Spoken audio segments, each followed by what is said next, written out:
You would think being now in Bali, I'd feel amazing. The people, the culture, the sun, there's so much nature around here. But this is the power of your mind. This week, I was so annoyed at myself. You know those situations where you're just stuck in your head, like you try everything.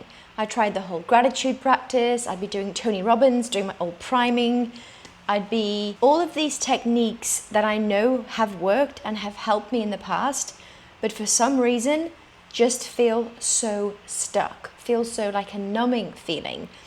And I'd try different activities, I'd try and be like, be grateful for this, train your mind, do this, and it just wasn't shifting. This is the power and the thing about our minds, our thoughts. If we allow them to take over, we can feel totally and utterly disconnected from who we are. I wanted to share this with you. I wanted to share the exact process on how I've come out of it, because a lot of us know about self-awareness. A lot of us know about yoga, meditation, all these amazing tools that are available to us. But are we actually taking action? And what can make us shift from a feeling of stuck to a feeling of I have a plan, I have clarity, and even though it is not crystal clear, I know I'm on the right path. Having transitioned now from Thailand to Bali, I've got to say, I definitely prefer Thailand. I was in Bali like 6 years ago and it was so much more quieter. I've realized that I'm someone who actually enjoys quiet time. Doesn't mean I'm an introverted, lonely wolf, although I do like my space. I feel the minute I go out into the traffic, it is carnage and I feel so anxious, my chest feels tight, I'm feeling like, and I am, breathing in so much dirt. I now know why. This is overstimulation of my nervous system. So I go into freeze mode.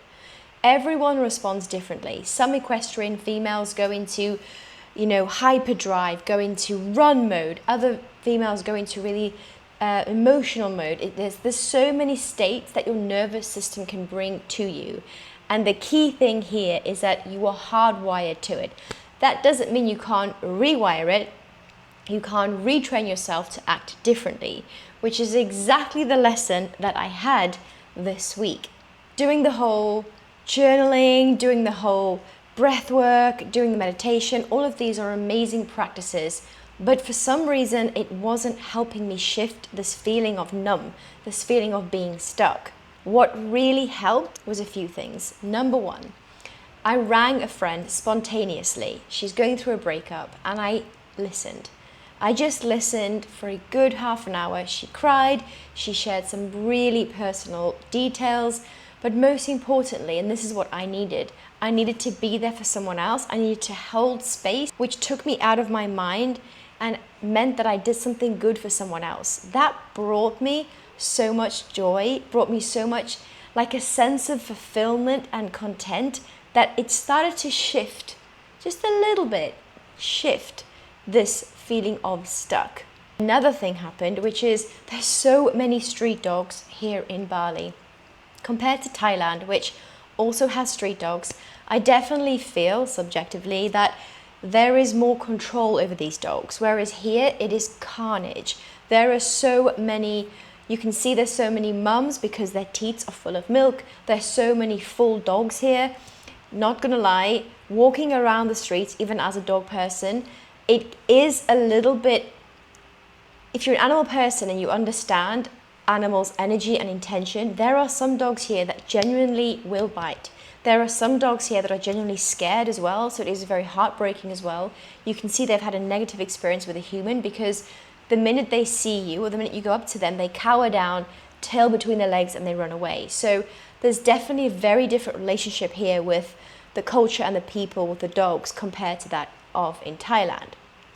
There's this one dog that is always, for some reason, I don't know who its owner is, outside the gym between a particular hour of the day.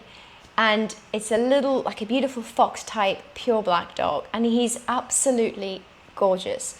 The minute I see him, I go very soft and I go very like smiling and I go very like, I'm just so grateful to see him because he looks at you and smiles with his eyes. Honestly, he brings you so much joy. And like I do any dog that I've never met, I allow myself into his space, but at a distance. Now, because he was on a lead, he came to the end of his lead. So that I read that as I can go into that space to allow him to touch me first. And that's the key thing. It's allowing them to make the first move and the touch, as opposed to what so many of us do, which is just reach out and touch them straight away, which is normally when you can get bitten or a higher chance of being bitten. But this little dog, so now he knows me, he sees me, his tail goes, his little ears go back, and he genuinely is smiling with his eyes. It is beautiful. Now, the second time I went there, I was like, okay, this little dog and I are definitely getting closer and closer. So what I did is went down to his level, and in doing so, he stepped into my space again, but this time put his little head on top of my knee. Now that feeling again brought me out of here, out of the mind, out of the feeling of being stuck, and into the pure, I suppose you'd call it love. As corny as that sounds, it was love. It was that pure, innocent love that animals all have, that you and I know animals have. And it's that innocence there that, we're not speaking the human language of verbal cues, verbal communication. We're speaking the body language, and the body language of connection and love. And that's fundamentally what it comes down to.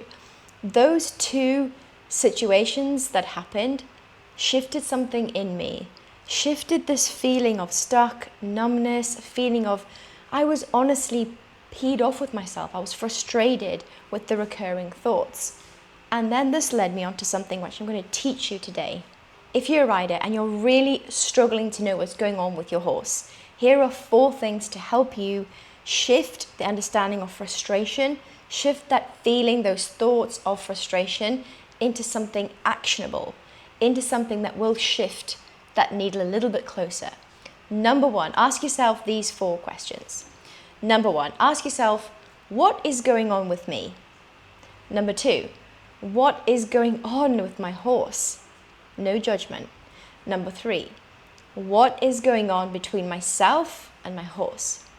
And number 4 is what is going on in the environment. Now, as a rider and someone who's competed all over Europe and represented Great Britain, I've also done riding as a jockey both in the UK and both in Australia. These were questions that I would ask myself when the horse I was riding wasn't listening, my interpretation, or wasn't doing what I wanted them to do. Or as a chiropractor, doing clinics all over the world, I get presented with cases where people will say to me, what is going on with this horse? It's had every bit x-rayed, but it's still not happy. It's still not sound. What's going on?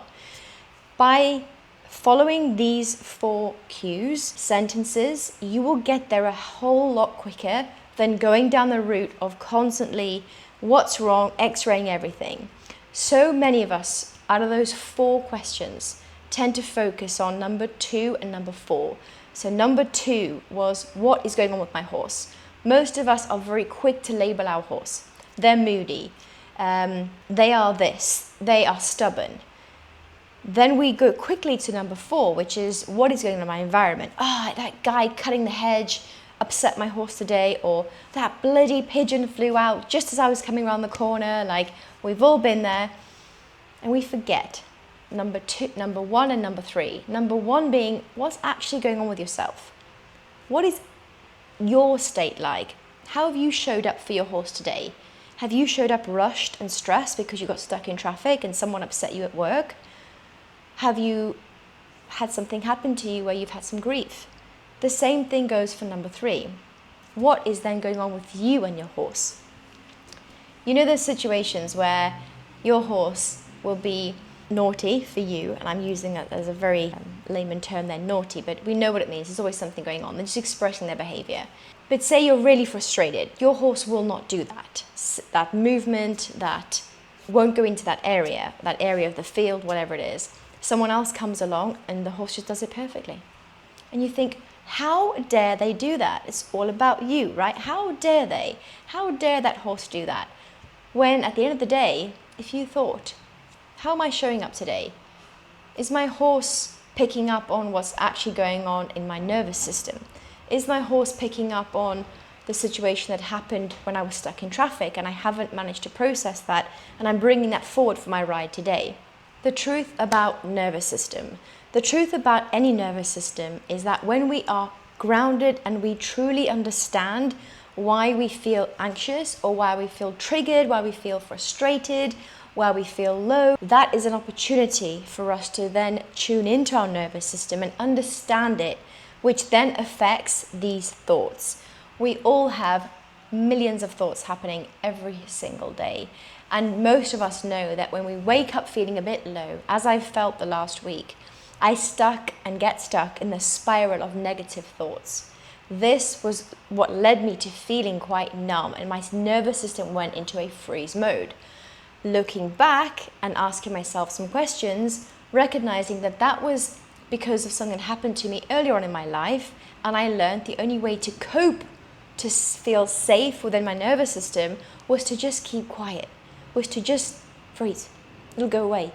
You know that saying, bury your head in the sand like an ostrich and it'll go away? Well, it doesn't go away. Your nervous system, your neurons, your wiring of your brain is the wiring of your brain is focused and remembers that experience. The beauty about this is we can rewire our brain. So for example, once I recognized what was going on and I caught that thought really quick, and I did something kind, I replaced it with the actionable step of doing something kind with a dog and with the friend that was going through the breakup. This made me feel like I was doing something that wasn't about me. It made me feel like I was doing something for kindness. I was in the moment. I was holding space for my friend. I was holding space for that wonderful little dog. This shifted it, and I thought to myself, okay, nervous system, brain, you now feel safe. You now feel this is a nice feeling. Let's rewire and hardwire that feeling, that sensation. And that is the actionable step that I want to give you to take forward from this episode. Through the discomfort of this week, this is what I realized.